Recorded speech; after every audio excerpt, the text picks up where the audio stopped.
Good morning students, कैसे हैं आप सब। तो देखिए हमारा प्राइमरी मार्केट वाला चैप्टर कंप्लीट हो गया था। उसके बाद देखिए नेक्स्ट चैप्टर हमारा आता है सेकेंडरी मार्केट। अब देखिए सेकेंडरी मार्केट क्या होती है। एक ऐसी मार्केट जहां पर कि पुरानी सिक्योरिटीज़ को, जहां आउटस्टैंडिंग सिक्योरिटीज़ या ओल्ड सिक्योरिटीज़ को बेचा जाता है, जो एग्जिस्टिंग सिक्योरिटीज़ है उनकी जो मार्केट है उसको कहा जाता है सेकेंडरी मार्केट। प्राइमरी मार्केट तो ऐसी मार्केट है जहाँ पर न्यू सिक्योरिटीज़ की ट्रेडिंग की जाती है है ना। तो जो सेकेंडरी मार्केट है वो एक ऐसी मार्केट है जहाँ पर जो सिक्योरिटीज़ पहले से इशू हो चुकी हैं तो सेकेंड टाइम जो उसको सेल एंड परचेज़ किया जाता है, सेकेंड या उसके बाद जितना भी सेल एंड परचेज़ किया जाता है वो सारा हमारा कहाँ आता है, सेकेंडरी मार्केट में। तो देखिए इसका meaning, the market where the outstanding securities are traded is known as secondary market, जिसको हम स्टॉक एक्सचेंज भी कहते हैं, जिसको हम स्टॉक मार्केट भी कहते हैं, है ना। तो इन्वेस्टर्स यहाँ पर अपने शेयर्स, अपने डिबेंचर्स या कोई भी सिक्योरिटी इनके पास है कंपनी की, तो वो सेल और परचेज़ कर सकते हैं। स्टॉक मार्केट जो होती है वो डील करती है किसमें, इक्विटी शेयर्स में, है ना। लेकिन जो डेट इंस्ट्रूमेंट है जैसे बॉन्ड हैं, डिबेंचर्स हैं, वो भी स्टॉक मार्केट में डील किए जाते हैं, है ना। तो इसलिए इसकी जो ग्रोथ है प्राइमरी मार्केट के वो डिपेंड करती है सेकेंडरी मार्केट के ऊपर, because it promotes capital formation, ये कैपिटल फॉर्मेशन को बढ़ाती है ना। तो इसका जो मेन पर्पस है वो क्या है कि लिक्विडिटी प्रोवाइड करना। जैसे हमारे जितने भी शेयर्स हैं, है ना, वो ट्रांसफरेबल हैं, और अगर आपने शेयर में इन्वेस्ट कर दिया और उसके लिए कोई मार्केट नहीं है उसको जो है वो सेल करने की, तो फिर आप उसको कहाँ सेल करोगे, है ना, उसके लिए कस्टमर कहाँ से ढूंढोगे। तो इसलिए जो स्टॉक एक्सचेंज है या सेकेंडरी मार्केट एक ऐसी मार्केट प्रोवाइड करती है जहाँ पर जो इन्वेस्टर्स हैं वो अपने शेयर्स को बेच सकें, शेयर्स को, या जो भी उनके पास बॉन्ड्स हैं, डिबेंचर्स हैं, है ना, उनको लिक्विडेट करा सकें, उसके बदले में क्या ले सकें, कैश ले सकें जब भी उनको ज़रूरत हो, है ना। आप देखिए डेफिनेशन दी हुई है as per stock exchange official directory कि stock market provides a market for the purchase and sale of security evidencing the ownership of business property or public business debt, है ना। इसका जो ओरिजिन है वो कहाँ से हुआ, the origin of stock market therefore goes back to the time when securities representing this property providing debt, है ना। तो ये डेफिनेशन दी हुई है जिसमें बताया है कि आपकी स्टॉक मार्केट क्या है, कैसी मार्केट है, कैसा प्लेस है जहाँ पर की सिक्योरिटीज़ को बेचा जाता है और ख़रीदा जाता है, और उसकी जो ऑनरशिप है बिज़नेस प्रॉपर्टी की या पब्लिक और पब्लिक डेट की, उसको एविडेंस, उसका प्रूफ दिया जाता है। तो ये जो स्टॉक मार्केट है वो बहुत टाइम पहले से आई है, जहाँ जबकि जो है वो स्टॉक एक्सचेंज में इसकी डीलिंग की जाती थी, शेयर्स की, डिबेंचर्स की, है ना। तो वी कैन से कि बहुत ऐसी मार्केट है जिससे कि जो इन्वेस्टर्स हैं उसका बेनिफिट ले सकते हैं। अब देखिए फीचर्स वही सेम चीज़, it's a place where securities are purchase और sold, buying and selling of share is done by both the genuine investors, है ना। एसोसिएशन है पर्सन का, वेदर इनकॉर्पोरेटेड और नॉट। तो इसके ऊपर जो स्टॉक एक्सचेंज है उनको रेगुलेट कौन करता है, सेबी, कि security exchange board of India, वो इनको रेगुलेट करता है। और जितनी भी तरह की सिक्योरिटीज़ हैं, चाहे वो गवर्नमेंट है या प्राइवेट है, गवर्नमेंट है या इंडस्ट्रियल है, उनकी डीलिंग यहाँ की जाती है।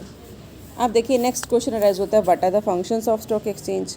तो ऑब्वियसली वही फंक्शन है। सबसे पहला मेंटेन एक्टिव ट्रेडिंग, कि जो शेयर्स हैं उनको स्टॉक एक्सचेंज में उनकी ट्रेडिंग की जाती है और इन्वेस्टर्स को पूरी छूट होती है कि यहाँ पर वो अपनी सिक्योरिटीज़ को बेच सकते हैं या ख़रीद सकते हैं with the help of brokers, है ना। फिक्सेशन ऑफ प्राइजेस, कि जो सिक्योरिटीज़ वो ख़रीद रहे हैं या बेच रहे हैं उनकी प्राइजेस को फिक्स करने का काम भी कौन करता है, stock exchange, on the basis of demand and supply, कि जो सिक्योरिटी की डिमांड एंड सप्लाई है उसके बेस पर ये डिसाइड किया जाता है कि किस रेट पर सिक्योरिटीज़ को ट्रेडिंग की जाएगी, चाहे ख़रीदा जाएगा या बेचा जाएगा।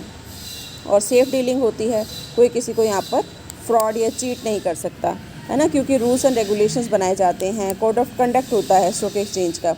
तो ensure safe and fair dealing होती है कि जिसने ख़रीदना है उसके लिए भी और जिसने बेचना है उसके लिए भी। और एडिक्वेट लिक्विडिटी प्रोवाइड करता है, एक ऐसा प्लेस प्रोवाइड करता है कि आप अपनी सिक्योरिटीज़ को लिक्विडेट करा सकते हैं, कि जब आपको मनी की ज़रूरत है, जब आपके पास डेफिसिट है तो आप अपनी सिक्योरिटीज़ को यहाँ बेच सकते हैं, और जब आपके सरप्लस मनी है तो आप यहाँ इन्वेस्ट कर सकते हैं। एंड डिसेमिनेशन ऑफ इंफॉर्मेशन, कि इंफॉर्मेशन भी प्रोवाइड करता है इंटरेस्टेड पार्टीज़ को। जैसे आपके पास 1,00,000 रुपये हैं या 1 करोड़ रुपये हैं, तो वेयर टू इन्वेस्ट, है ना, you have to take the decision. तो स्टॉक एक्सचेंज आपको कुछ इन्फॉर्मेशन प्रोवाइड करता है जो भी इंटरेस्टेड पार्टी हैं थ्रू वेरियस पब्लिकेशन, कि अपने जो डाटा है वो अलग अलग जगह पर पब्लिश कराते हैं। जैसे डायरेक्टरी ऑफ कॉर्पोरेट इंफॉर्मेशन, ये यूज़फुल है किसके लिए, इन्वेस्टर्स के लिए, ताकि वो कॉर्पोरेट सेक्टर के बारे में जान सकें, है ना। और इसी तरह से एक परफॉर्मेंस इंड्यूसर भी है कि परफॉर्मेंस के बारे में जो ट्रेडेड कंपनीज़ हैं उनके बारे में बताता रहता है कि कौन सी कंपनी क्या कर रही है, किसकी परफॉर्मेंस अच्छी है ना, कौन सी किसकी कंपनी का फ्यूचर अच्छा है, तो उसके बारे में भी ये बताती है। तो ये थे कुछ फंक्शंस। उसके बाद देखिए स्टॉक एक्सचेंज का क्या रोल है। सबसे पहला, जैसे हमने बताया था, सेबी इसको कंट्रोल करती है, बट ये एसआरओ भी है कि अपने आप को खुद रेगुलेट करती है ना। तो इनको फ्रीडम दी हुई है। Stock exchange in India are self regulatory organisation. SRO वो होती हैं जो अपना रेगुलेशन खुद करती हैं, खुद अपने रूल्स और रेगुलेशन डिसाइड करती हैं। तो इसमें जो भी डीलिंग की जाती है वो एज़ पर एग्जिस्टिंग लॉ की जाती है, बट कोशिश की जाती है कि क्योंकि एसआरओ सेल्फ रेगुलेटरी ऑर्गेनाइजेशन मतलब है ये, तो ये कोशिश करती है इनके जो मेंबर्स हैं या जो इन्वेस्टर्स हैं उनके इंटरेस्ट में ही ये काम करे। और इसका दूसरा रूल होता है कि movement in direction of public interest, कि पब्लिक के इंटरेस्ट के लिए ही काम करती है। तो कैपिटल मार्केट की ग्रोथ के लिए ये ध्यान रखती है कि जो इन्वेस्टर्स हैं उसके इंटरेस्ट को ये ध्यान में रखे, है ना, उसके इंटरेस्ट के ऊपर ही ज़्यादा ध्यान देती है। Enforcement of code of conduct, अब क्योंकि ये एसआरओ है तो ये अपना कोड ऑफ कंडक्ट खुद बनाती है और उसको इम्प्लीमेंट करवाती है ना। तो SRO are playing self regulatory under the supervisory role of government. सरकार के अंडर अपना कोड ऑफ कंडक्ट तैयार करवाती है और उसको एनफोर्स करवाती है।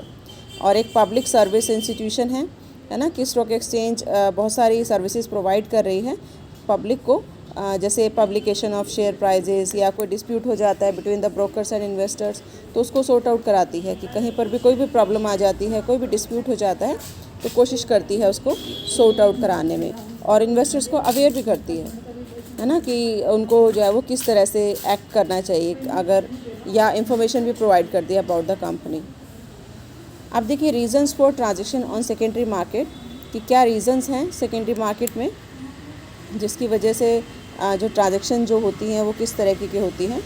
सबसे पहला इंफॉर्मेशन मोटिवेटेड रीज़न, कि जो ट्रांजैक्शन होती है उसका एक रीज़न ये भी है कि जो इन्वेस्टर्स हैं वो कुछ इन्फॉर्मेशन चाहते हैं ताकि वो विश्वास कर सकें और उसके बिहाफ पर वो डिसीज़न ले सकें, है ना। तो इन्फॉर्मेशन जो प्रोवाइड की जाती हैं बाय द स्टॉक एक्सचेंज वो उनको मोटिवेट करते हैं इन्वेस्ट करने के लिए कि उनकी मनी जो है वो बिल्कुल सेफ़ है, और वो अपनी इच्छा से ही उनको सिक्योरिटीज़ को ख़रीदते हैं या बेचते हैं। और एक लिक्विडिटी एक रीज़न है कि जब उनको मनी चाहिए तो उनको ये पता है कि वो स्टॉक एक्सचेंज में जाएंगे और अपने शेयर्स को बेच देंगे, है ना। तो जो इन्वेस्टर्स हैं, फर्स्ट के दो कैटेगरी के इन्वेस्टर्स होते हैं, एक तो जिनके पास सरप्लस मनी है और एक जिनके पास स्कार्सिटी है, जो मनी चाहते हैं। तो जो मनी चाहते हैं वो अपने शेयर्स को या जो भी उनकी सिक्योरिटीज़ हैं उनको बेच देते हैं, और जिनके पास सरप्लस मनी है वो ख़रीद लेते हैं, है ना। तो ये दो रीज़न हैं जिसकी वजह से स्टॉक एक्सचेंज में ट्रांजैक्शंस होती हैं। आप देखिए डिफरेंस क्या है प्राइमरी मार्केट और सेकेंडरी मार्केट में। सबसे पहला प्राइमरी मार्केट है जो न्यू इशू मार्केट है और न्यू सिक्योरिटीज़ को ही ख़रीदा और बेचा जाता है।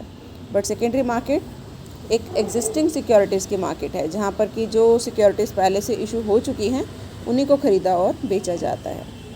सेकेंड इज़ लोकेशन, इसकी कोई ग्राफिकल लोकेशन नहीं है प्राइमरी मार्केट की, है ना, क्योंकि हर कंपनी अपने शेयर्स इशू करती है, चाहे वो मर्चेंट बैंकर्स के थ्रू करे चाहे बैंकर्स टू एन इशू के थ्रू करे।